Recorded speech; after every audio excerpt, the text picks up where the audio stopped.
Hello and welcome to the In the Pen podcast, a podcast about relievers, part of the Pitcher List Podcast Network. My name is Jake Crumpler, and as always, I'm joined by Pitcher List's bullpen expert, Rick Graham. Rick, it is spring training, and the WBC has started. It started yesterday. We're recording here on Thursday, March 5th, so that's really exciting. And also, a lot of the industry leagues in fantasy baseball have begun, most notably TGFBI, the Great Fantasy Baseball Invitational. That's a big one. Pretty much everybody's in that. I mean, all you have to do is like write one article or go on one podcast and you're in that league. So that one's really exciting. There's a lot to talk about from those leagues. How are you feeling about your draft so far? I'm feeling good. I mean, I always typically in that I load up on offense early. So offensively, I feel good. I mean, infield set, outfield's pretty good. Pitching, so I'm in with Nick Pollock of Pitcher List, as well as some other Pitcher List staff, John Key and Grant Washburn, former Pitcher List. So there's like a little bit of I know kind of a little bit of like some of the guys in the room and how they're gonna. This is kind of the first year I've like been in a room with a lot of people I know. It's like I kind of know like Yancey's in there too. I've been in TGFBI with him before, so I kind of have a little bit of idea how people are going. So I've still loaded up with bats, but I have been I ended up getting a couple arms as well. But the closer run, and I think this has been a trend because in our Pitcher List Discord, it's been like. People have been just astonished at how high closers have been going in their TGFBI leagues, and the same thing happened in mine. I think we had Mason Miller and Edwin Diaz both go in the second round, and then that just started a snowball effect where eventually I got Josh Hader as the 16th closer off the board. I don't feel great about it, but I pick 135. I'm like, you know what? Maybe he'll just miss a week or two. The upside there is crazy. Now I got to figure out what to do because I feel like I need someone safe at this now to kind of combat the very big question mark that is Hader. And all those guys are gone now. Yeah, exactly. So I mean, overall, I feel pretty good. But yeah, how are you feeling about your team? Pretty good. It's surprising how similar this one has turned out to my barf draft. I literally had, I think, 4 of the same players and 2 players I got in the same exact rounds. I got back-to-back Yainer Diaz and Yandy Diaz picks. So I got both Y Diaz is in the same rounds as I did in barf, which was 8 and 9. I also got Jeremy Pena in both of these leagues, which unfortunate considering the injury news that just came out about him. And then I got Griffin Jackson, both of them as well. But I waited another 40 picks to get Jax this time around because relievers were surprisingly not as inflated as they were in the barf draft where, like you had mentioned, we had guys going in the second round, Edwin Diaz, Mason Miller, second round, which is crazy. But I guess saves just continue to be really valued by fantasy drafters right now. Yeah, it's different per league, and it's always been different for my TGFBI leagues. Like last year, I remember in our league, no one was taking saves, and I'm like waiting for like the run to start to kind of like come in at the end and take like my last guy in one tier. And like no one was taking them, and we're waiting, and like the 6th closer came off the board, maybe around pick 100, but like Palencia, Pagan, they all went in like the 5th round in mine this year. It's just like Uribe went 121. Just a lot of inflation at the relief position, which is I'm fine with that because I was gonna pivot anyway. I wasn't really planning to, if someone in that top tier was available, at the end of 7th round or 6th round, maybe I would go in there. But it was an easy way for me to pivot, and then I mean, we'll talk about Hader, but like if that's a top 5 closer upside if he's healthy after the first week of the season. So we'll see. Big question mark though. Yeah, it's really interesting how a draft room can really affect where you're taking guys. It's that position. I mean, sometimes it's some of the like catcher can sometimes, you get those runs on catcher sometimes, especially in the 2 catcher leagues. But like, yeah, like closer, once I saw Miller go in the second, I'm like, it's gonna, and then Diaz followed like a couple picks later. I'm like, okay, here it comes. And then people just panic and try to get, especially in 15 teamers. And I get it. You 15 teams, not every one of those teams is going to have like a number one, a trustworthy closer. There's just not 15 of them this year. So yeah, I get the rush, especially this season. Yeah. All right. Well, today we're going to discuss the ADP that we've sort of hinted at thus far. I think it's a really interesting time to talk about that, not only because people are starting to draft and home leagues are starting to draft, but also just because we're seeing the ADP crystallize. We're starting to get a real good idea of where these guys are going to go, see trends, and it's really interesting. There's a lot of really interesting stuff to talk about. But first, we're going to discuss some of the injuries coming out of spring training. The deeper we get into spring training, the more impactful injuries we're likely to see as guys start throwing in real game situations. We're going to focus on the reliever injuries, and we'll start with the aforementioned Josh Hader, who is still dealing with biceps injury. His throwing has been limited to games of catch thus far, and the Astros manager Joe Espada has told reporters that Hader would continue on this route of playing catch throughout the week. He's slated to throw a bullpen session early next week, which is a positive sign, but it's still very unclear Yeah. what status he's been in. We really haven't seen Hader throw at all since August of last year, and it still just seems so shaky with Hader. But as you mentioned, the upside is off the charts. I don't think there's anybody that you're going to be able to like. There's so few relievers that have that number one reliever upside. Hader is one of them, and he's proven that in the past.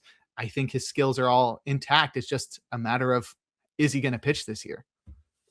Yeah, and I think so. Like if the bullpen goes well, he's gonna throw it early next week. If that goes well, he's still probably highly unlikely ready for opening day, but he might not be too far behind. And he's one of those guys. And as great as Brian Abreu is, it's not like he's going to steal his job after 2 weeks. It's gonna go, like when Hader's healthy, he's going to be the closer there. So not really concerned about that. It's just the health, and I feel. I mean, I don't know if I should feel better about it. That it's this bicep injury is totally different, allegedly, from the injury that kept him out of the end of last season. That doesn't give me any confidence. That actually does the opposite. The I fact that know. he's got a different injury that's going to hold him out. Yeah, I know. I mean, it sounds. I know, and biceps can mean something else. It could Right. be Very elbow close to the related. elbow. I know, and it was already his shoulder, and now it's his bicep, and then Um, yeah, it's obviously a ton of risk. I mean, there's a chance that he throws that bullpen, or he doesn't even get to the bullpen. But if he throws it, it doesn't feel great. If he comes out of that feeling bad, then Right.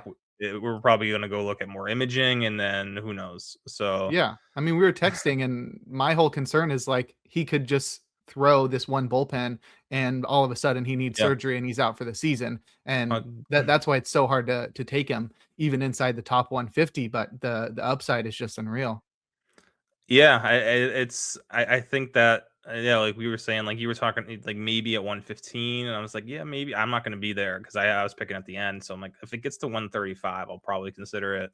Mhm. But now I feel like, do I have to now add Brian? Do I have to get Brian Abreu? Do I have to pay up for Brian Abreu? Because I mean, the way relievers, like I was saying, the way relievers are going in that draft, I probably can't wait till after pick 200 to get Brian Abreu at this point. So, um, yeah, I guess by the time we get to pick 200, I mean, it'll probably still be this weekend. He probably won't have thrown his bullpen, so I won't have any context on it. So yeah, Yeah. I might have to bite the bullet and just be really early on Brian Abreu.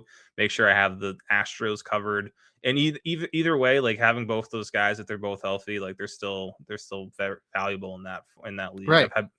I've had Abreu in TGFBI before. He's just a set and forget reliever, good Exactly. ratios. Yeah. So Yeah, I think Abreu's good enough that even if he's just setting up Hader, he's worth right. rostering even in these 15-team roto leagues, and especially so in like a 12-team head-to-head, like our pitcherless Yeah. staff leagues. Abreu's very valuable in those, and honestly, I would not be surprised if his ADP like skyrockets. I'm interested in him even not rostering Hader. I'm Yeah. interested in Oh, I'm Abreu sure. inside the top 200 right Yeah. now. It just seems like such a win-win situation. You're either getting like one of the best setup men in baseball who's going to vulture a few saves. I think he's projected for 5 saves right now, and last year he had Probably more than that. 7. Yeah. Yeah. Yeah, I mean, because that's Hader, pretty good. yeah. 2.28 ERA, 35% strikeout rate, like unreal stuff. The whip isn't great because he walks too many guys, but super low ERA, tons of strikeouts. He's still going to get you a handful of saves. That's a guy worth rostering regardless. And if Hader, even if he starts the season healthy, there's no guarantee that he stays healthy the whole season. So I think Abreu is like honestly a great pick right now inside the top 200.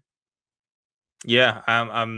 That's probably where I have to go to take him. And I think, yeah, I think it's a worthwhile investment. There are, and when we start talking about, there's these teams that you can kind of, maybe you're not investing in one guy, but these like the Astros, the Brewers, the Braves, maybe like Mhm. that's the way to go this year, is just like invest in like these combos, and you get the best. You're gonna get at least one RP, like one bona fide closer out of those two, and you're not paying up for one of the top 8 or 9 guys. So you're paying 2 picks, but it's later in the draft. So I wonder if that's kind of the route that people should take or will be taking. I mean, I'm definitely considering it in this league and others as well. So yeah, Another team in that same situation, I think, is the Rays, where they've got Griffin Jax, who appears to yeah, be the best candidate,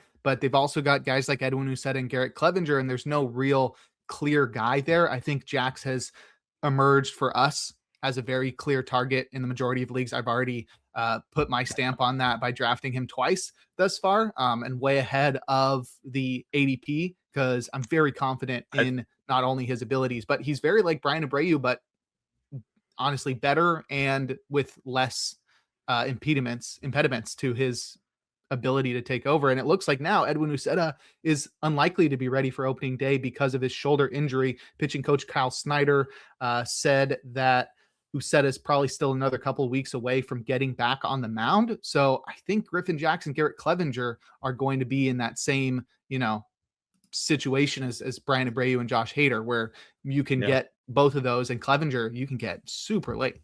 Yeah, I mean, no one, and even another guy who we're gonna bring up, because I right now I'm way too high on Brian Baker, but like that's the next guy.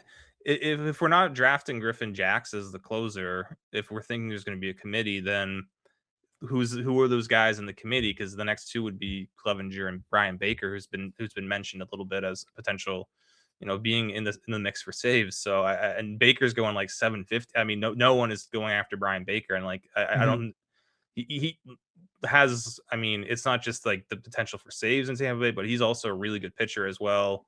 Um, so yeah, I mean that whole situation, and with Uceta, I mean now he's yeah, I mean, there's not as much clarity here, other than we know he's not going to be ready for opening day. But I mean, Kirk Snyder saying he's probably still a couple weeks away from getting back on a mound. I mean, a couple weeks from now. We're probably looking at end of April as his return is probably the best case scenario. So that gives the Rays and those other relievers like a month to kind of get a head start and claiming roles essentially. And Mhm. like we've talked about almost all offseason, Uceta was never really a favorite to close there. He's always been their multi-inning, stopper for them, who can go 1.1, 1.2 innings, which he did a lot last year, earlier in games. So yeah, I think great opportunity for Clevenger and Brian Baker. But the thing, like that's what I'm trying to say, is that if no one is drafting Baker and Clevenger, why is Jack still? I mean, I feel like Jack's ADP is still way too low. Exactly. Yeah. So That's why that I haven't felt bad about pushing up yeah, when I take him. but I was gonna say, I think someone did pick him up higher than you did. I think you're not the min pick anymore. So Really? Well, I think someone how picked him in high? like the 130s or something. Oh, Where did yeah, you? no, I mean, I went way earlier in barf because Yeah, the closers were pushed up a bunch. right, They were right. less so in this league, but in barf, I took him at 107. Okay. Well, that Yeah, but I mean, again, you gotta adjust on the right. fly with how your And I how your feel like leagues. that's okay, Oh especially yeah. with Uceta being out. That was at a point before we knew Uceta was in jeopardy for opening day, and now that we are almost guaranteed that he's gonna begin the season on the IL, I think Jax is like I mean, where did you have him ranked before? You had him around like 15, I right? think 15 or 14, yeah. I feel That's like he's like gotta be right at number 10 now. I could see can see an argument for that. Yeah. I mean, I wouldn't be opposed to it. He's in that second tier for me, so like anywhere from 8 to 13. Yeah. Yeah. He's really good, and I trust the Rays. And I don't. They really haven't played games with their closers recently. I know it's That's been the Pete thing. I Fairbanks for a few years, but they've Yeah. sort of gone back to using their closers traditionally. And yeah, I don't know. I'm okay bumping him up because even like the same with Brian Abreu, even if he's not getting all the saves, even if he only gets a handful, 5 to 10, he's so good in the ratio And and strikeout that's departments that like he's worth rostering regardless. I think that's like the bare minimum is 5 to 10 for him. I think even if they do go a committee route, it's either he's gonna be the closer or they're gonna go a committee route where he's still like 1A, Yeah, and getting at least 15 to 20 if he's right. healthy and pitching well. And he looks really good this spring so far. I know it's really early, but some guys have looked really bad. Some guys have looked really good. He's looked good. He's looked like back to being his normal self. So, Hmm. Yeah. yeah, The upside's off the charts too. Like he and Abreu could yeah. both be top 5 relievers by the end of the year. That was kind of I don't think I would have time to do bull predictions, but that's like the between like him and Abreu and obviously my Mason Montgomery fandom, but like between those three, I feel like those are three guys we're going to be drafting as like in the like top 100, 120 of drafts next year as far as closers go. I For think sure, just especially Abreu's gonna be a free agent. yeah, I he'll be think closing somewhere. Jax is, he might have 1 more year Either before he's a way, free. yeah, I mean the Rays Yeah, if he he's has got a 1 good more year. year, the Rays probably trade him. Right. But yeah, Yeah. that we'll see. A former Rays reliever, Robert Stephenson, who's now pitching for the Angels. He hasn't pitched much for the Angels, but he is employed by them. He will throw his first live batting practice session of the spring on Friday. That's tomorrow for us. Stevenson continues to work his way back from a nerve issue and TOS, thoracic outlet syndrome symptoms. Robert Stevenson briefly showed his immense upside in the second half with the Rays a couple years back, but it's been a while since he pitched at all. And he was so good when he pitched for the Rays, but he's been injured. I think it's like going on 3 straight years now or something. Um, but if Yeah. he's at that level, really, if he's healthy, he's electric. We've seen how good he can be if he's got that cutter velocity up there. And if he's the Angels closer, that's a really good pick, but it's another super risky one. Yeah, and that's I mean, I'm no one's I think Kirby Yates is still the highest guy in that bullpen going, and That's I'm crazy. I don't know what to do with Kirby Yates. The swing and miss is still there, but stuff I don't know. The stuff's diminishing still. Just gets hit hard around. It gets hit hard. And it's really that situation's become more mess. I think with Stevenson and Joyce like not being 100%, which they never are, so we shouldn't be surprised. But the fact that they aren't has just made that situation more messy. Because I think if Stevenson was healthy or Joyce was healthy, if that was a world that we lived in, then like those guys are the closer. We don't talk about this, but now it's I don't know. I don't know. We'll talk about the Angels more because I kind of I pushed everyone up except for Stevenson. I kind of brought down because of this injury. But I don't want to quit him yet. We'll see. Like again, haters bullpen next week's important, but I want to see how like Stevenson tomorrow or today, if you're listening to this the day it came out. I'm really interested to see how that batting practice session goes and just come out of it healthy. I'm not even that worried about velo at this point, as long as it's not like super low. But just feel good and come out of it healthy. And yeah, I mean, he didn't really finish the year because he went back on the IL, but there was 3 games in September of last year where he looked really good. And I'm just kind of clinging to that because I don't love Kirby Yates, and obviously there's issues with Romano and Drew Pomeranz is not really exciting as a closer. So I want Stevenson to work, and yeah, it starts tomorrow or today if you're listening to this now. Yeah. Yeah, there's a lot of closer options there in It's just none of LA, them and are. I feel like we're gonna see a lot of guys filtered through that role if Stephenson can't stay healthy. So it'll be a bullpen that I see us talking about all year long. Oh yeah, Another bullpen that's probably going to be in that same boat is in St. Louis for the Cardinals, where Riley O'Brien appears to be the favorite right now, and he is tentatively scheduled to make his Grapefruit League debut on Friday. He's dealing with a mild right calf strain, and unfortunately, that injury kept him out of the WBC. I think he was set to represent. Um, I'm not going to guess. I know it was an it's Asian country, Korea, I Korea. believe. That's Yeah, that's what I was going to guess, but you never know. Anyway, he is. I think it's good. No, it's better that he's not dealing with an arm injury and that it's a leg injury there it's for Riley yeah, O'Brien. So I'm not super concerned there. He also doesn't have a lot of competition. I know Jojo Romero pitched really well last year, and so did Matt Swanson, but I feel like Riley O'Brien is the guy to target there. So if he looks good in his debut and can stay healthy throughout the spring, I don't see why he's not somebody that gets drafted pretty regularly. It's just the Cardinals are yeah. probably not going to win a lot of games, and there's still a little bit of risk of competition there. How are you feeling about Riley O'Brien? It's like similar to the Angels, but I think like a little bit better about all the options that they have, but it's still like 4 to 5 Stable. options. Yeah, it's Yeah. um I think yeah, it's a mild calf string, so I think he'll be fine. I think it was just precautionary him staying out, keeping out of the WBC. Um, yeah, we're not going to really have. I don't think we're going to have an answer as to who the closer is in the next week or two, but I still lean towards O'Brien. He's not really the veteran as far as service time goes, but he's up there. He's one of the older age wise relievers on that team and stuff wise. Surprisingly, because he just I debuted. know because he's had a really hard time staying healthy, and you kind of see. I mean, his stuff is ridiculous Mhm. when he's it's almost it's kind of like Julian Merriweather vibes a little bit. Where I mean, Merriweather had more strikeouts when he was healthy, but like just if he Mhm. can just that stuff's so great, it's going to be hard for him to stay healthy. But if he can, O'Brien's going to be really. He might not be a huge strikeout guy again, but like I think his stuff's good enough where the ratios will be low.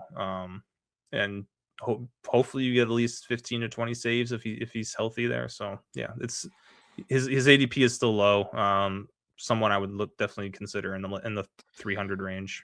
If you're looking to capitalize on the uncertainty surrounding O'Brien's injury history, are you looking more at Jojo Romero or Matt Swanson? Probably Swanson, because there's the thing with Romero is he's if I had to guarantee, like he's almost guaranteed to get traded. If there's like one reliever that's hasn't been traded yet, that's going to be traded by by the deadline, it's got to Mhm. be Jojo Romero. I'm surprised they haven't moved him yet. It's like between him and Dennis Santana, one of those two are going to be moved soon. Um, but yeah, Swanson. I think also Ryan Stanek, but that's another one who he'd probably get moved. So yeah, I think it's really Swanson or O'Brien, and two different pitchers. I think Swanson's probably got more of a closer repertoire and like just build to him, where O'Brien's just throwing 99-mile-per-hour sinkers, not getting a ton of swing and miss. He could be a very good high leverage reliever on a good team in a different role, but yeah, I think I don't know. I have Romero probably. I think I have him ahead of Swanson for now. But if you're really playing the long game, I would say Swanson. From the National League Birds to the American League Birds, Orioles righty Andrew Kittredge has been slowed by shoulder inflammation and is unlikely to be ready for opening day. According to manager Craig Albernaz, he announced that this week. So a season opening IL stint for Kittredge seems to be likely. Unfortunate because Kittredge was really good last year and the Orioles reacquired him from the Cubs, and he was going to be their top setup man Yeah, to Ryan Helsley. So with Kittredge out, who do you think is the top option for holds? Are you going to be looking at one of those under the radar guys like Dietrich Enns or Rico Garcia, or are you just we going back to the Yenny or Cano train? I know. I think I'm more in with the ends and Rico Garcia duo over the Keegan Aiken Yenier Cano duo that currently is probably the favorite to be in a setup role there. Mhm. We'll see. I mean, I'm not like totally out on Cano. I mean, he had a terrible season He last was so year, unlucky last year. It was but crazy. it was very a ton of bad luck. Um, but that was always kind of he was always kind of playing with fire a little bit with his lack of swing and miss and strikeout ability. So the bad luck is going to happen time to time. Um, but yeah, I'm intrigued from Rico Garcia. I want to see him in a full year in Baltimore with that fastball of his. And yeah, Dietrich Enns was awesome out of the bullpen once he got to Baltimore as well. So not like super high upside relief targets in holds leagues, but in those deeper holds leagues, those guys are definitely worth looking at. Moving over to another orange and black team, the Giants' Joel Peguero has been diagnosed with a grade 2 strain of his left hamstring. The team did not provide a return timeline, but it seems like the hard throwing righty Peguero will begin the season on the 15-day IL. This bullpen is going to be a disaster. I think this is terrible news for the ball club, but probably good news for Ryan Walker, who Mm-hmm. was apparently having to earn his role this spring and early into the season, but now I think Peguero was really his main competition and he's gone. I am also a little bit, I think another silver lining that's exciting is that probably makes room for Gregory Santos, Right. who is not on the 40-man roster, but he is a hard throwing righty that I think could directly replace Peguero. A little bit older, but he's got a lot of upside as well. I am really concerned about this bullpen though. And I think, It's you bad. know, yeah, and taking out another setup guy, I think makes Walker's job even harder Yeah. because I think more pressure is going to be on him. And also fewer leads are going to be handed to him because I assume, the lesser known relievers are going to blow some of those save opportunities. So not feeling good about the Giants bullpen as things stand. Well, it's I mean for Tony Vitello, who I would say most college coaches are used to not having a very not having the most trustworthy bullpen, but at Mhm. Tennessee they always had bullpen He had studs. Ben Joyce. Yeah, I mean he always had dudes in his bullpen at Tennessee. So now, yeah, I mean Jose Buto is not great. Like Eric Miller and Matt Gage, those two lefties can be something that they can give them something, but I yeah, it's really bleak. And yeah, Peguero was the one guy I'm like, all right, maybe between Peguero and Walker, they can make something work in the eighth and ninth at least. Match, they have the lefties play matchups as well. They could get by that. But now, elevating Jose Buto potentially to a setup role is scary. Yeah, it's really bleak. Hopefully, it's a grade 2 hamstring injury sounds maybe worse than it is. I've seen multiple different projections as far as he could be out, deep into April, or he could be back in like the first week or two. So hopefully we get Peguero back throwing 100-mile-per-hour bullets for the Giants because. Yeah, I mean, what happens if Ryan Walker has a really bad week the first week? And We're I mean, screwed. I like Gregory Santos a lot, but it's just he hasn't pitched in the last year. He did pitch last year, but it wasn't exactly. I'm not going to count it because it was not good. It was not good innings from Mhm. him, and he was not healthy. So yeah, I don't know. There's maybe one of those starters becomes a really good reliever for them. We'll see. But yeah, Giants bullpen's not looking great. Not good. Lastly, we've got Orion Kerkering, who was sidelined by a grade 1 hamstring strain right at the start of Phillies camp. However, the right-hander has resumed bullpen sessions. Assuming no setbacks, it looks like Kerkering's ramp up could mean that he is on track for the opening day roster. That will be big for a Phillies bullpen that will be counting on Kerkering to be one of their top setup men. It's a deep bullpen there in Philly, and they got the closer role solidified now with Yohan Duran there for a full season. But Kerkering is definitely essential to the success of the Phillies relievers. Yeah, I think that's in holds leagues, it probably boosts some guys like Brad Keller. But yeah, either way, Kerkering is going to, yeah, they're going to need him to be healthy, and it sounds like he's going to be fine for the regular season. So um, yeah, it's another, that's a deep bullpen, even with Duran being at the top, that they could use the right-handed help in Kerkering and Brad Keller. All right. Well, made it through all of the news. So now we can move into our main topic and discuss your slightly updated rankings and compare those to the ADP that we've been seeing here as draft season gets underway. But first, we're going to take a quick break here on In the Pen. And we're back. Jake Crumpler here with Rick Graham on In the Pen discussing relievers. We are going to discuss ADP versus Rick's closer ranks. So let's start with tier one. I think it's, pretty self explanatory. I think we got the same 7 guys that you're going to see go early on, and one guy is sort of missing from that. But let's start with your tier one, which is Mason Miller, Edwin Diaz, Cade Smith, Aroldis Chapman, Devin Williams, Yohan Duran, and Andres Munoz. You have them ranked in that order, but we've seen those guys sort of mix and match. Most notably, Andres Munoz has been pushed up to the number 3 reliever according to ADP.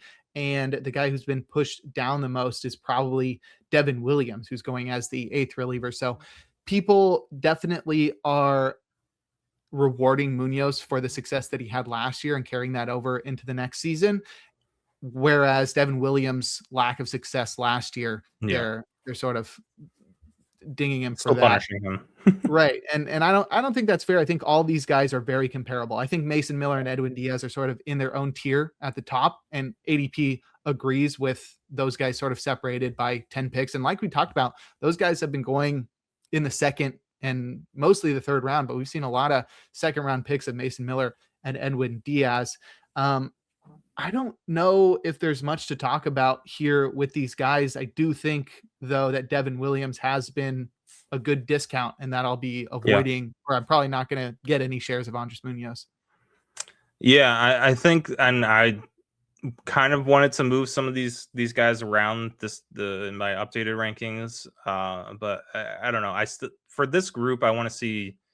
I don't want to panic or make any rash decisions, because again, yeah, I could.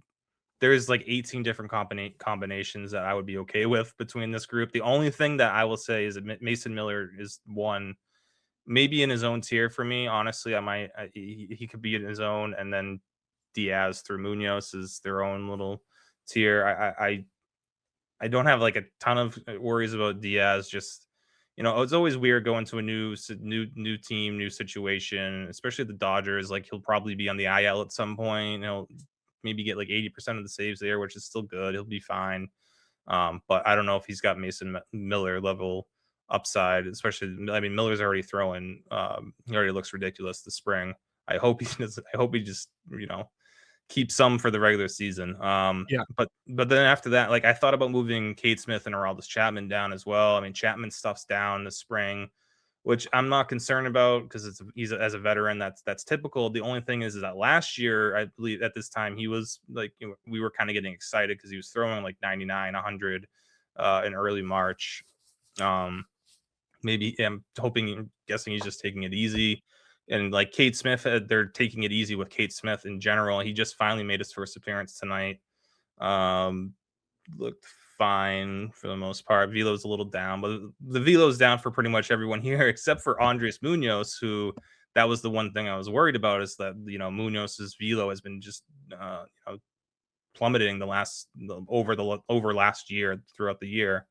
So seeing it back to more average for him, especially this early on in spring, is definitely a good sign. So I feel better about Munoz. Duran's Velo's down, but he's working on a split change that looks pretty filthy. Devin Williams is throwing a slider and a cutter now. The slider in particular looks pretty good. So yeah, I mean, it's an interesting group. I really could see any one of the Diaz through Munoz being in any order you want. Mhm. This is just how I have it for now, but I'm sure there will be changes before the regular season opens. Yeah. So these guys have been going between picks 43 and 92, with Miller having the ADP of 43 and Devin Williams having an ADP of 92. I have also seen all of these guys go like inside the top 50. So, like we talked about at the top of the show, it's really dependent on the draft room that you're Yeah. in. And honestly, when I see those early closers going, I've just been taking a back seat and saying, I'm probably not going to get one. But if I can get one of these guys outside of the top 50, I've been okay with that. I think I took Chapman at 56, probably the first time I've ever drafted Aroldis Chapman. I've always been really anti-Chapman, but really invested in winning this year, I guess. And he was one of the last two available. I think 6 relievers had already gone, and it was Chapman or Devin Williams, and I decided to go with Chapman there. But I think either way, 56 though, pretty pricey for me, but I did want to lock one in after seeing how Yeah. quickly all the relievers went in my barf draft. And I didn't want to get stuck with Griffin Jax as my number one reliever, but feel really good about him as my number 2 reliever. Speaking of number 2, let's go into tier 2. In this order, you have David Bednar, Pete Fairbanks, Ryan Helsley, Jeff Hoffman, Daniel Palencia, Griffin Jax, and Josh Hader. I think most notably, we've seen David Bednar bumped up a bunch in these drafts because I think a lot of people consider him in that first tier, which I think I'm in agreement with you that he's, sort of in a 1A tier away from these guys. Yeah. Sort of in a tier in It between is tier in two. between tier. Yeah. Yeah. But they've been drafting him higher than Devin Williams, which is pretty notable. And then on the other end, Griffin Jax is somebody that we have way up there. And I think it's also notable that Hader is going to be somebody whose ADP It's gonna plummets a lot. yeah. Right now it's at 98, but as we were talking about, he's going more around 120 now. Yeah, and I think that's been the consensus in like TGFBI. It's been like 120 to 150 is what I've been Mhm. seeing mostly. Yeah, that's like, I mean, him and Bednar are kind of hard to rank because I want to believe that I can like trust Bednar in that top tier. But those guys have just been a little bit more consistent. And I love what the changes Bednar made last year. I just want to see them. I think he's going to have to, make some other changes this year to have success. Contract year in New York it can be tricky. That's like just like a gut thing for me. And he again, it's super early, but his velo has been way down in spring. So hopefully that gets ramped up. And I think, pitching for Team USA, I figured like some of those guys would be amped up and their velo would be where they usually are. But it was a little down still when he was pitching for USA. Maybe when the real games count, it'll be where it should be. But um, yeah, I think I'm not going to get any David Bednar because I'll take Devin Williams over him. Mhm. I'm sorry, Yankee fans, I guess. But yeah, that's the rest of the group is again like I've seen Helsley go really early in some drafts so far. I think Helsley and TGFBI and Palencia both 5th round picks for us for our league. That's crazy. Which I'm glad to see with Palencia because I feel like he's been kind of slept on, and I don't understand, him going 156 and this is Fantasy Pros ADP, so it's not just all NFBC 15 teamers, but Mhm. it's still the 17th reliever off the board there.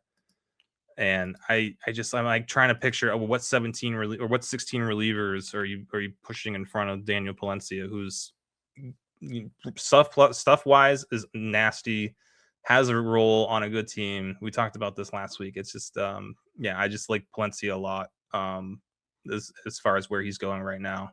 Yeah, those 4 guys, Fairbanks, Helsley, Hoffman, and Palencia, are going between picks 124 and 156 on average, with Helsley going the highest and Palencia going the latest. But I don't think you can really go wrong with any of these guys. I think they all have a decent amount of upside to be top 10 relievers and are also pretty locked into their closer roles with very little competition. So all those guys feel like the last 4 safe options.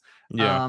And then you got Griffin Jacks there, which we talked about him at the top. I think he could go even higher. You have him at 13. He was ranked 14 previously, and according to ADP, he's going off the board as the 23rd reliever with an ADP of 220. That's Griffin Jacks. But with the Edwin Uceta news, and I think as more people listen to our podcast or listen to other podcasts or think about Griffin Jacks more, I think he's going to skyrocket. And like I said, I've been fine taking him inside the top 150, even close to 100. And I think he should definitely be in that tier with Fairbanks, Helsley, Hoffman, and Palencia.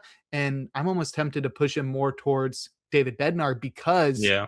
I like Jax's skills a lot more. The ballpark is incredible for the Rays. I trust their coaching staff and the pitching development there.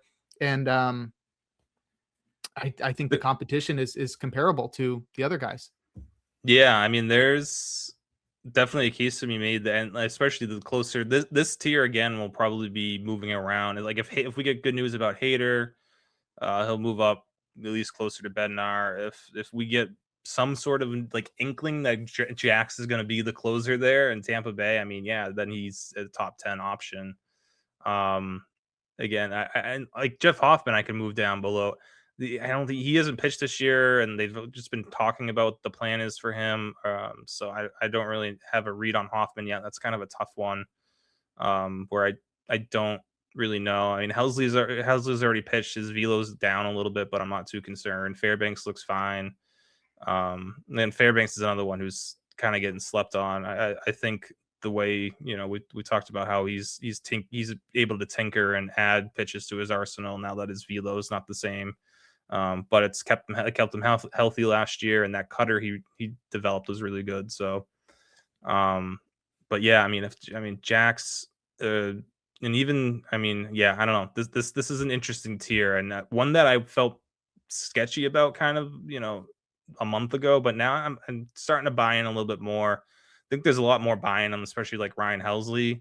I'm not sure if I'm ready to put him in like the top tier, the top 8, but I seen him go in like that range now. So Mm-hmm. um it's just kind of, this is like kind of the tier where like which guy do you prefer? Who's your Or who's your really who favorite? falls. Or who falls? Yeah, right, Yeah, exactly. because we're seeing all these guys. I mean, the TGFBI and Barf, I'm seeing all these guys go inside the top 100. But if one of them falls past 100, I'm jumping pretty quickly Yeah. to grab one of them, even if we're talking like after pick 90. Um, they're all really good, especially because once we get into tier 3, it already starts to become a little bit shaky. Tier 3 is small. We've got Emilio Pagan, Raisel Iglesias, Carlos Estevez, and Kenley Jansen. We've seen, weirdly enough, Raisel Iglesias be taken as the highest amongst these guys with an ADP of 113 as a 10th overall reliever. You've got him ranked 16th, and Carlos Estevez right after him with as the 11th reliever. You've got him ranked 17th. Both of those guys seem like guys I would be wanting to avoid. And Kenley Jansen has also been drafted pretty early too. That one I understand a little bit more. Let's start though with Raisel Iglesias and Estevez. Iglesias clearly has the competition with Robert Suarez there. And I don't think either of us are convinced that Iglesias is going to hold the job all year long, especially because of his first half, second half splits. And Carlos Estevez has got a ballpark and underlying metrics that suggest he's going to be one of the biggest busts, maybe the biggest reliever bust in 2026. I'm in a couple slow drafts right now. I don't. The latest I'm in is round 11, and that's in TGFBI, and he has not been picked. He has not been taken as of now. Estevez? Yeah, he's at war at 158, and he hasn't gone. Whoa. So kudos to my group. Yeah. Some smart drafters there. There's a point. There's going to become a point. Essentially, I told you I drafted Josh Hader. Mm-hmm. I'm trying to not talk myself into it, but at the same time talk myself into like a Estevez Hader pair might make sense, where I don't know, like I'm getting early saves from Estevez at least, and Right. then Hader, yeah, like That's Hader's like the one upside. argument is you're locked into the saves that he gets in April and May before he loses the job inevitably. If I lined up with Carlos Estevez on this team, that I don't even know. Yeah, I mean, but it's, I guess, comforting to see that it's the feeling is mutual Yeah. amongst most people. I mean, especially his spring has been so bad. I don't know what's going on. Right, his velocity's way down? Yeah, and like his pitches aren't even registering correctly because it's so down. So like we don't even have accurate numbers really because he hasn't thrown anything above 90 miles per hour yet. Yikes. So That's a guy who, like, throws mid-90s and above. yeah, he's like 90. He was 96, 95 last year. Yeah. And in spring he was down, but he was like 92, 93, and now this year it's like even Yeah. another step.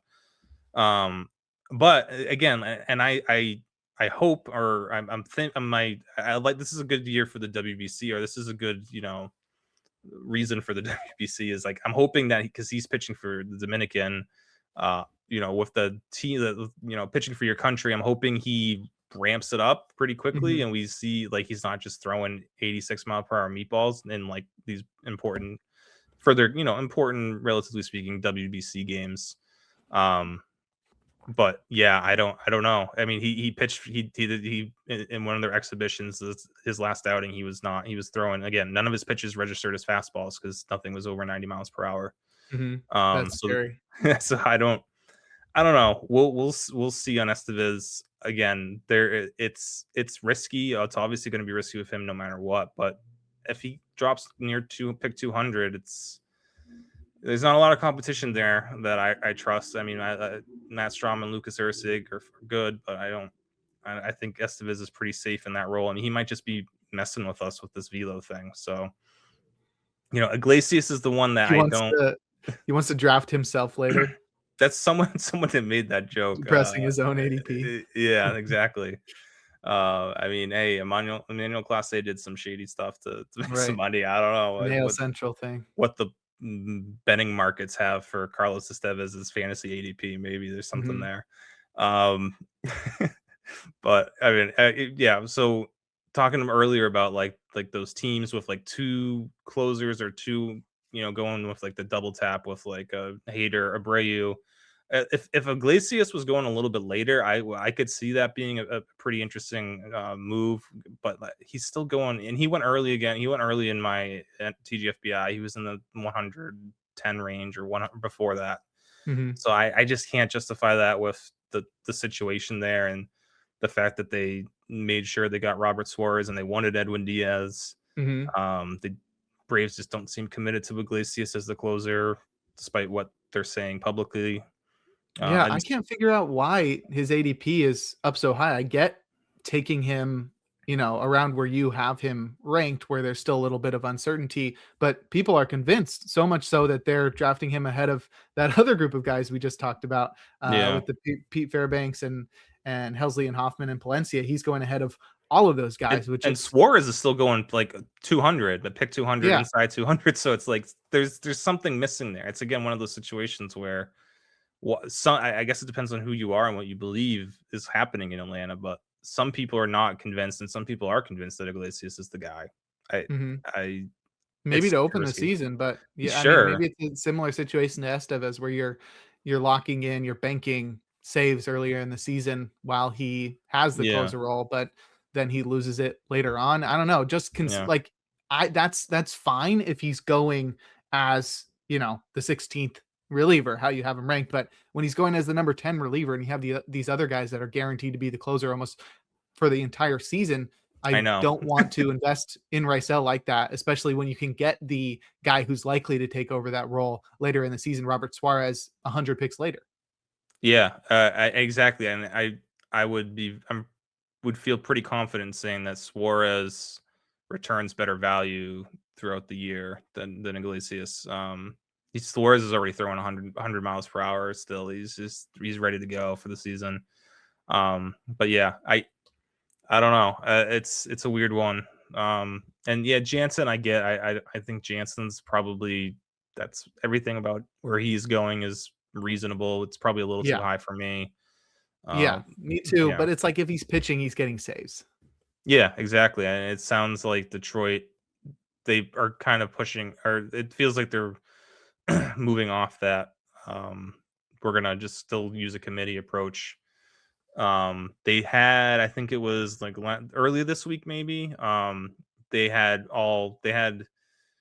they had Jansen, Vest, and Finnegan all pitch, and they went after I think Scooble started the game, and then they went Jansen, Finnegan, Vest, which is it's not it's saying something, but it's not technically saying like this is like the pecking order, but that to me is like that's kind of how the pecking order is right now, with Jansen as the ninth inning guy, Finnegan the eighth, and Vest being the seventh inning guy or multi Oh, inning did guy you for say that them. reverse?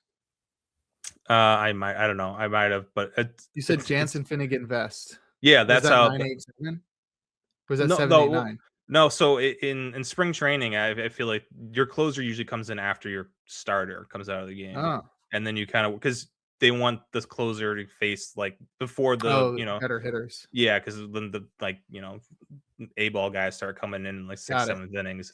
Okay. So yeah, that's typically the trend is the closer's coming in the second inning, and then I feel there's a couple other teams that have noticed some trends like that this year, but the one that was like, all right, Detroit's this is probably going to be what it is, and it makes sense that Jansen's the ninth inning guy, Finnegan the eighth, and Vest in front of them. So um, I just there's just Jansen's age and injury history is kind of a little concerning, but I feel like the ADP is fair where he's going. And same, I guess, with Pagan. I have my concerns with Pagan, but it's yeah. Yeah, I mean, he's like a shoulder shrug for me. There's I Yeah. also have concerns just there was so much concerns with him just going to Cincinnati in general, just being the home run prone guy he was, and then he just was just really good last year, and I just don't know how much I believe in it. All the numbers suggest back up last year's success, but there's also a lot of competition there. I think there's tons of upside in that bullpen. Not Yeah. totally sold on Pagan, but the Reds are. I think he's going to open the season as the closer, and he just seems mid, but he did display upside last year. So I, I I think think this combination of the upside and the floor sort of make him somebody that I'm just shrugging and avoiding. yeah, and I don't think he has the this long leash there either. I think, because they do have options behind him. They have a lot of talent in that bullpen potentially. So if things do get off to a rocky start, I'm sure they'll move on from him quickly. All right, let's move on to tier 4. But first, let's take another break here on In the Pen. And we're back. Jake Crumpler here with Rick Graham on In the Pen discussing relief pitchers. We are comparing ADP to Rick's closer ranks. We are jumping into tier 4, where we've got some lower end relievers that are locked into their roles. Ryan Walker, Dennis Santana, Sir Anthony Dominguez, and Robert Garcia. You have them ranked 19 to 22. And the ADP pretty much reflects that. These guys are going off the board between pick 192 and 278 on average, with Santana going the earliest and Robert Garcia going the latest. I think that makes sense. Santana was the best of these guys last year. And we're not totally sure about Robert Garcia's role, but he should be the closer for the Rangers. To be honest, I do not like this tier. I I don't want any of these guys. So here's the thing. This is the caveat that I don't know how to really put into a rankings list, but I think this is dependent on your team build, is whether or not your second reliever comes from tier 4 here or the next tier 5. I feel like if you, depending on who your first reliever is, if you feel like I might be feeling after taking Josh Hader that I want to lock in a guy who's going to get me saves at least early in the season, then I'm going to Right. dip into tier 4. But if you feel confident about your first, whoever your first closer is, is going to get you saves. If it's if it's a Raisel Iglesias or Carlos Estevez, even like I feel that then you get dip into tier 5, which is the next one, which is Robert Suarez, Trevor McGill, Abner Uribe, Brian Abreu. That's Yeah. your upside tier where you're getting you're getting better ratios and strikeouts, and maybe the saves aren't there, but you're getting good numbers otherwise. So yeah, this is 4 is the saves, the last kind of like, okay, these guys are getting saves tier. Um, and yeah, I don't feel great about any of them either, particularly. A lot of question marks, and I think there's some upside there with kind of all of them, but there's definitely concerning downside as well. I guess the one thing and why I have Walker at the top of this tier is that there's just no competition in San Francisco for him. Yeah. Um, I can't I just can't picture anyone else getting saves. I mean, it could happen. Again, when it's a first year manager, we really don't know how Vitello's going to play it. But yeah, I just Ryan Walker's the veteran closer there. He should be safe, and I think Santana's pretty safe to open the year and put the Pirates in the role. And we know Dominguez is going to open the year as the closer in Chicago. Will he finish the year? I don't know. I mean, Grant Taylor looks so good, man. Mhm. I really wish they would just commit to him as a closer, like the A's did with Mason Miller. I think that's the route for Grant Taylor. Just be a 2-pitch closer, just to he'd be a beast in the closer role. But for now, it's Sir Anthony Dominguez. But yeah, and then Robert Garcia again. It's kind of like Ryan Walker, where it's like I don't think there's any other option unless Chris Martin's seriously a contender to close out games. But until I see that, I don't really believe it. Yeah.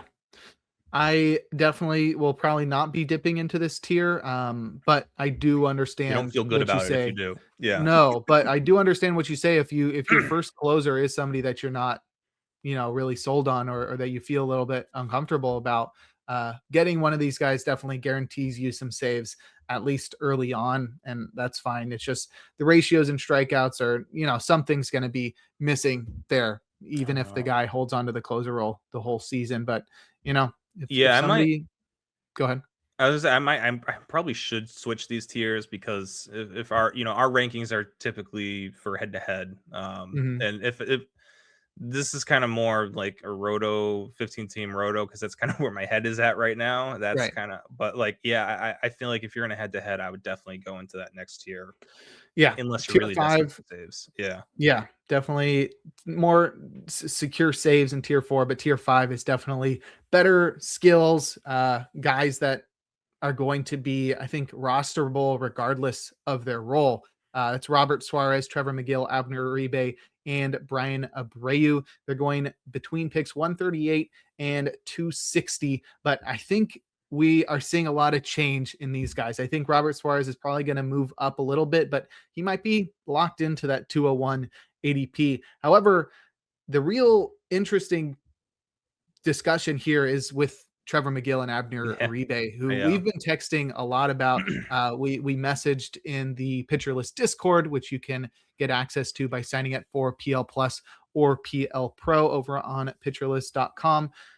We've talked a lot about McGill and Uribe, and I think most notably in a lot of TGFBI leagues, Uribe has been going before Trevor McGill, which is not something that we considered throughout the offseason. It's not something I saw in my barf draft.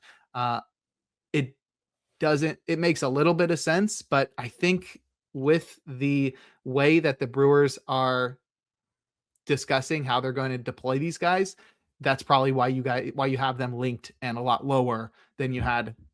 You used to have McGill a lot higher. I think you had McGill at 13 Yeah. before. Now you got him at 24, and you've sort of brought him down to where Uribe is. But I think both of these guys are going to eat into each other's saves during the season, and also because of the ADP bumping both of them up inside the top 150, they're almost guys you want to avoid a little bit. Yeah, so McGill hasn't even gone in my TGFBI league, and we're at 158. Mhm. Someone I'm thinking about coming up. I because that's fun. But yeah, I have the bump. I don't really want the way we talked about what Patrick Murphy said last week about. He didn't say like it's going to be like we're going to split the closer role between McGill and Uribe. It was more of like a committee, all hands on deck. Like the lefties are going to be involved too, which scares me more because and we saw it when McGill went out when he missed time at the end of the year last year. I mean, Uribe had 5 saves, but Jared Koenig had 2, and I think Aaron Ashby had 1. So like those Mhm. lefties still had 3 saves to Uribe's 5. So if that's like the way Murphy is kind of just like, hey, everyone's gonna we're gonna play matchups. That just really is a headache there, and I don't want any part of it. If he was just like McGill and Uribe are gonna split the role, and it's just those two, like okay, now I'm interested because those guys are awesome. They're gonna give you, a lot of strikeouts and great ratios, and probably 15 saves each if they split the role. At least they're getting at least 15 saves. So that changes things. But right now, it's just I don't really want to. I don't know. It's a headache to try to figure out what the plan is in Milwaukee. Mhm. And then again, save holds leagues, those guys are like top 12 options easily. Yeah. They're studs in that format. But for save only, again, if you feel confident with like your first closer and you want to take a like an upside pick with your second reliever and a McGill or a Uribe, I get it.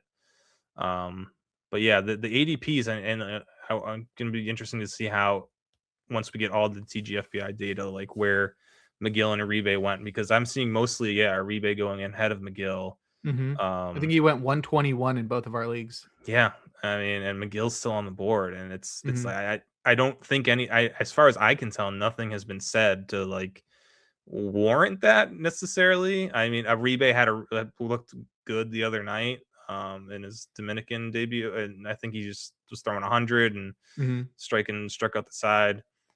Maybe that's just getting people hyped up. I But mean, I throughout don't know. throughout the offseason, I've sort of had Uribe ranked higher than you, but not higher than McGill. I Yeah, think there is a reason to have them ranked near each other, but I think like if these guys are going after pick 175 closer to 200, both of them are fine. I think I'm interested in both of them in all kinds of leagues, probably across the board. But when they're going inside the top 150 and you've got other options available around those picks, I sort of want them more, especially because you can get starters and hitters there, and then you can wait and get guys that are going to be similar, like a Robert Suarez or Brian Abreu, around pick 200, where their yeah, skills are very similar and the save totals are probably going to be comparable as well. So because McGill was already pretty high in the ADP, and now Uribe's getting bumped up, and I don't think people are sort of accounting for the Uribe rise with a McGill fall, then both of them are in ranges that make them really difficult to consider for your club when there's yeah. the options that you have on the board later. And especially you can't really. I mean, it just doesn't feel good. You can't take either one of McGill or Uribe as your first closer. So Right. taking them inside the top 150 for me is just like not an option. Outside If of you that, get again, them you get yeah, them as your second closer, like if sure. you get them as your second closer and then you get one of those guys in tier 4, that's pretty cool. That's a good. So maybe that's like your second and third. You get safety and upside there. Yeah, Mhm. that feels like a play because then once we get past this tier, a lot more question marks from here on out. Big time. Yeah, Yeah, yeah. But I love Suarez and Abreu around pick yeah, 200. Those are guys I'll definitely be targeting. So let's jump into tier 6. We've got guys that are likely to be in setup roles for the same teams. Garrett Cleavinger, Kyle Finnegan, Will Vest, and Brian Baker. So we got the Rays and the Tigers. They have very disparate ADPs from 303 with Will Vest all the way down to 710 with Brian Baker. But as we mentioned with Edwin Uceta out, Brian Baker could be in some sort of closer committee with the Rays. I think Garrett Cleavinger is very underrated here as well. And if Kenley Jansen is on the IL or not pitching well, or the Tigers also go with the closer committee, both Will Vest and Kyle Finnegan are guys to target. I think Vest is more of a floor play and Finnegan more of a ceiling play. yeah, But all these guys are pretty comparable. And these were the guys I was looking at in my barf league when I drafted Jax as my first closer, and then I just sort of had to punt it from there because I wasn't going to get anybody else. So I just yeah, at the end of the draft, I got both Finnegan and Clevenger, just knowing that there's a possibility that they get 5 to 10 yeah. saves is what I'm sort of banking on. Yeah, and that's like if we're not certain about Griffin Jacks being the closer, then again, like I talked about earlier, it's just like so this Clevenger or Baker, who are both like a near elite in their own terms as relievers go. So um yeah, those guys need a little bit more love if we're not confident that Jax is getting all the saves in Tampa Bay, which we're not at this point. Yeah, as much as we like Jax, we should still. These guys are worth, especially that they're ADP. It's worth the taking the flyer on both of them, or at least one of them. I mean, Baker's free right now. I don't think anyone knows who he is, so it's just like, but he's the next righty up in that bullpen. Finnegan and Vest. It's weird. I don't understand why Vest is going so much higher than Finnegan. I'm sure we've already talked about this, but I mentioned it in like my sleeper and bust reliever article that it just like Finnegan. If there is the next guy in line for saves in Detroit's Finnegan, not Vest. I think we're just guessing Vest is because of what he did last year. But I feel confident Finnegan would be the closer, the next closer, if something happens to Jansen, or if Jansen only gets whatever amount of saves in that bullpen. So I like Vest a lot. Again, we did saves and holds last week, and I have Vest above Finnegan. But I feel like for saves, Finnegan's still the better option there. I can almost see taking the guys in tier 7 ahead of the guys in tier 6 too, I depending was gonna say on this is another, yeah, yeah. depending on how your draft goes. And I honestly think in your drafts, you are more likely to see the guys in tier 7 going ahead of the guys in tier 6 because they're more likely to open the season as their team's closer. We got Paul Yeah. Sewald, Riley O'Brien, Kirby Yates, and Taylor Rogers. None of these guys are locked into these roles. None of these guys are guaranteed to pitch well. None of these guys are on teams that are particularly good. And some of them barely pitched at all last year. So we are seeing an ADP range of 330 to 687 with Riley O'Brien going the earliest and Paul Sewald going the latest. Yeah. But yeah, I think these are guys that if you can get them, you know, 300 seems like they're probably going to go before that in most drafts, In especially 15 roto teamers, leagues. yeah, Yeah, 15-team rotos, they will. I mean, this is the one thing, I was Paul Sewald, everyone should be drafting him, I think, at this, if that's his ADP, if that's your last round pick in a 15-teamer, that's awesome because I think that he's the most likely candidate to be the closer in Arizona, and B, he's throwing 2 miles per hour harder this spring. Which, I mean, his velocity has never been a thing no, that matters to him or for him even, but it's still interesting to see like the stuff looks really good. And last year he was just dealing with injuries the whole year. I'm willing to throw that away, and especially at this price where he's essentially free in most formats. I mean, yeah, I feel like Paul Sewell is a pretty good late round, probably my favorite late round target at this point. But yeah, O'Brien and Yates, depending on their I mean, it's more like, yeah, like we it's team and league dependent with those guys, where they're going. And I mean, I don't like Taylor Rogers, but like he's going to be the closer in Minnesota, I think. right. So there's saves to be had there around pick 400 if you really need some early saves.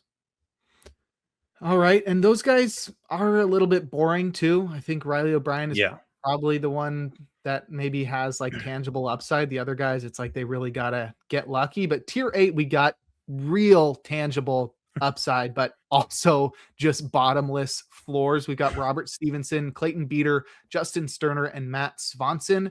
Swanson is the one who's most likely to be a setup man, but Stevenson, Beater, and Sterner could all open the season as the closer. I drafted Sterner in my Barf League. I think he's going to open the season as the A's closer. Terrible ballpark. Yeah. Um, didn't get save opportunities last year. I think he only had 0 saves, and I just don't think he has a lot of competition there.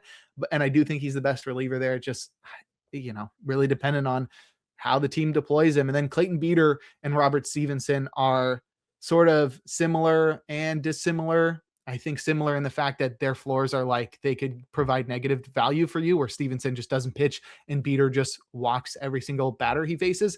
But both of these guys have immense strikeout upside. And if they're the closer for their clubs and stay healthy, Yeah. Beater and Stevenson could be some of those sleepers that really just give you tons of value compared to their ADP.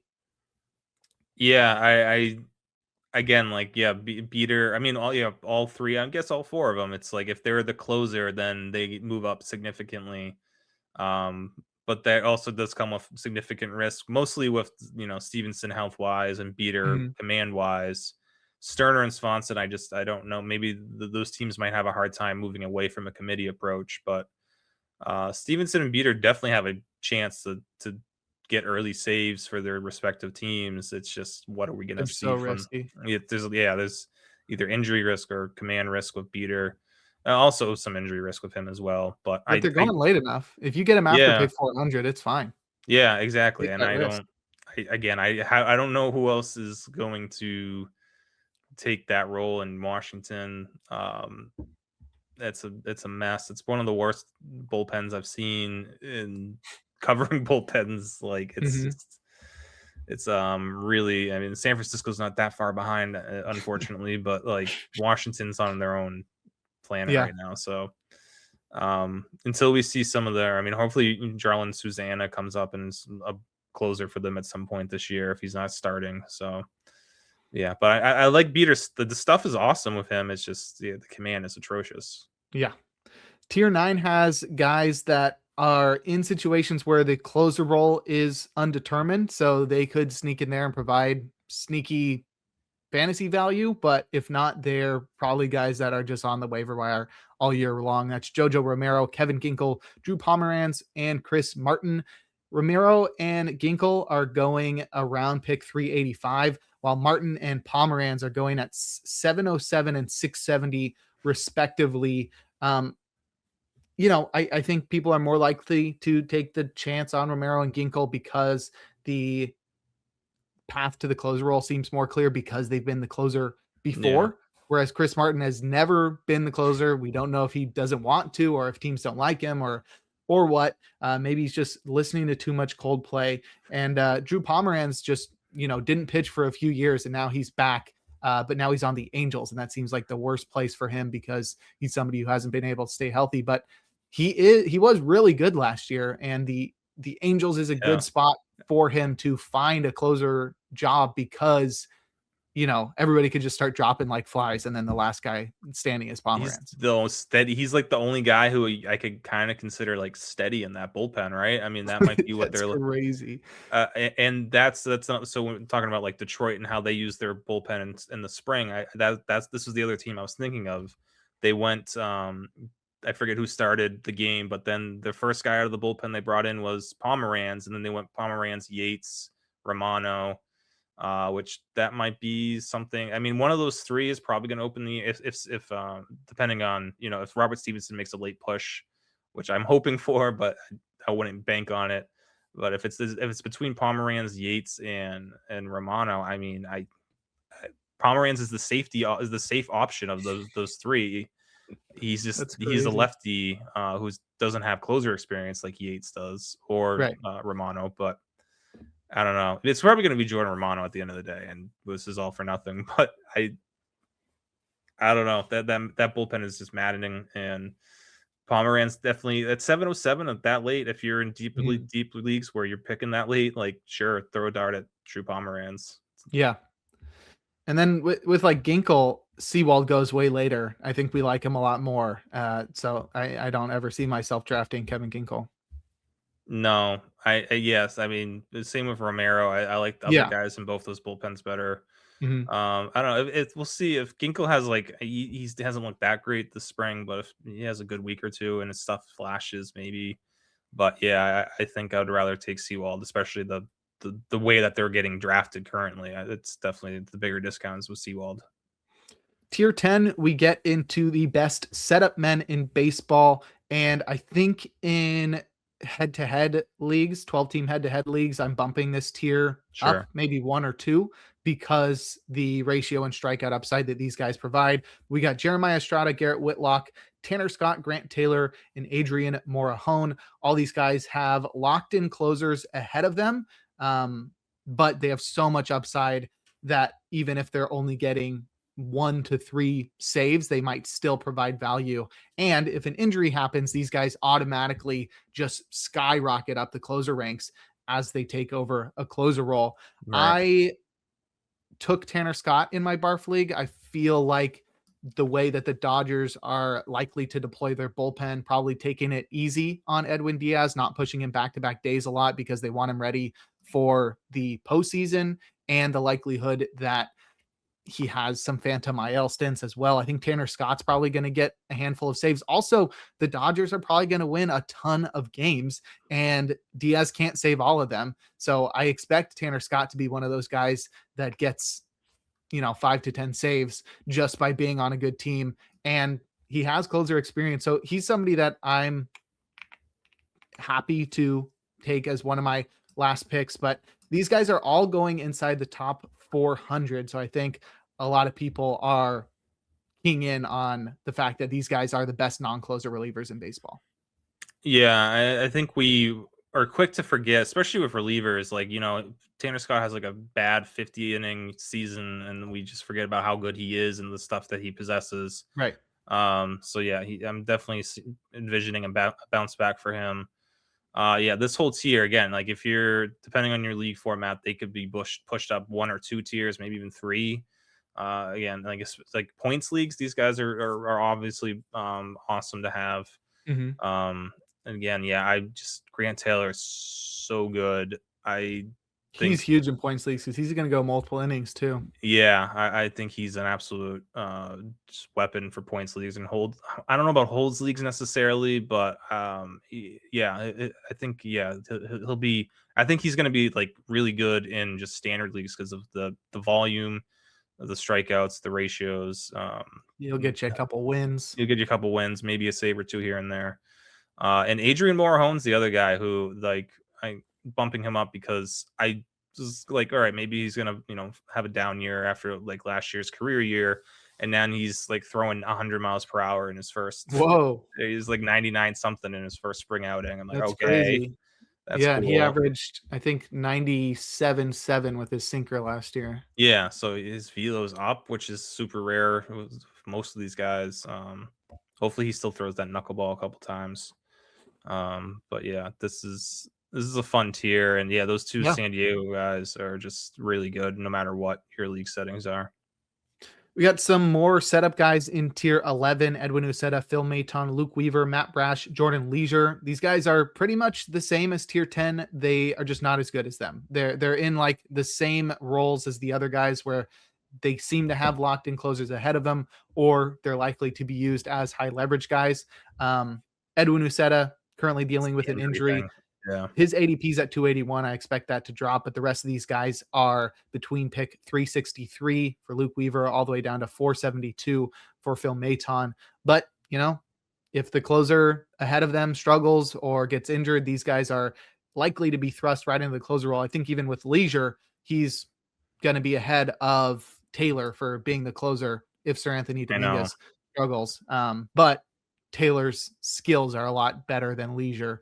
So if Sir Anthony Dominguez is stable throughout the year, I think you want Taylor over Leisure. But if Dominguez goes down, Leisure becomes more valuable than Taylor. Yeah, I'm envisioning, and this is my hope, but it honestly depends on the White Sox actually being decent this year. But I feel like Grant Taylor can be like the Ronnie Henriquez, Edwin Uceta of this season, where he's just kind of utility. He's getting you some saves, some wins, bunch of strikeouts, good ratios, pitches a Yeah. lot. It's very, very, very helpful in head-to-head leagues. Maybe not in Roto, but head-to-head, like that guy is useful. So, but like, yeah, if you want the strict handcuff to Sir Anthony Dominguez, it's Jordan Leisure. Yeah, I like Weaver and Brash. They feel like guys that Weaver even more so than Brash. I like Brash's skills more, but Munoz is just so locked into that role. It's really like you're just hoping for, not really hoping, but expecting an injury for Munoz. But with the way that Devin Williams pitched last year, there's still that inkling of sure. uncertainty there. And Weaver's definitely going to be the first man up in a pretty thin Mets bullpen. Yeah, Weaver has closer experience. Even last year in a down year, he was still really good with a 27.5% strikeout rate, 3.62 ERA, and 21 holds and 8 saves. So I like Luke Weaver in a lot of leagues. I think he's probably not somebody I draft, but somebody that's like on my watch list all year long, especially in roto leagues. But in head-to-head leagues, Weaver could be somebody that I could see bumped up a little bit. yeah. Points leagues guy, safe Right. holds, he's huge. But yeah, that bullpen really behind him and Devin Williams does fall off a bit of a cliff there. So yeah, they'll need. I mean, I think Weaver probably could be a little bit higher on here. Um, Again, he's stuff's down to start the spring, but everyone's stuff's down, so I'm not too worried about it yet. But yeah, I think Brash hasn't pitched yet too. He's dealing with. I didn't put him on the injury news, but he's dealing with like I think he had like a tooth infection or something weird. But Okay. he That should be shouldn't. Yeah, I've seen him practice pitching. he should be okay for the regular season. So, but I'm very curious to see where Brash's velo was, because last year he was down coming back from Tommy John. If he gets back to where he was in 2024 or Yeah, 2023, then yeah, he's that definitely with those tier 10 guys. for sure. Yeah. All right, let's wrap it up with tier 12. These are your last minute dart throws, and I don't mind a lot of these guys. Lucas Urseg, Hunter Gaddis, Ryan Stanek, Jordan Romano, Mark Leiter Jr., Matt Strom, Elvis Alvarado, and Mason Montgomery. Mason Montgomery is Rick's biggest sleeper. I think you projected like by what would you say, like July, he's going to be the closer, or even earlier? Yeah, I think the trade deadline. I don't know. We'll see. Pittsburgh's definitely more competitive this year. They are. Maybe they hang on to Soto and Santana. Mhm. But I don't know if they end up being sellers, then Santana and Soto are gone and opens up the door for Montgomery or others. Yeah. But I feel like Montgomery, there's already they're hyping him up. Like there's a lot of hype around him in Pirates camp, and so far in spring he hasn't looked that great. But I mean the stuff's there. It's just the command with the fastball, which I don't know. It's not going to just change overnight. It's not going to get better overnight, but I'm hoping it gets better progressively as the year Mhm.